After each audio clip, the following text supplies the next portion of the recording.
1977 புரட்சித் தலைவர் இந்த புனித கோட்டையில் அமர்ந்ததற்கு பிறகு அவர் உயிருள்ளவரை திராவிட முன்னேற்றக் கழகம் வெற்றி பெறவில்லை என்பதுதான் வரலாறு. மாண்புமிகு உறுப்பினரின் கவனத்திற்கு போதும்.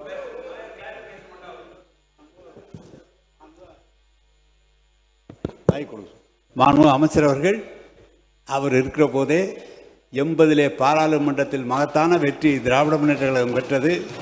அவர் இருக்கிற போதுதான் 86 நடைபெற்ற உள்ளாட்சி தேர்தலில் திராவிட முன்னேற்ற கழகம் முழுமையாக வெற்றி பெற்றது என்பதை தெரிவித்துக் கொள்கிறேன்.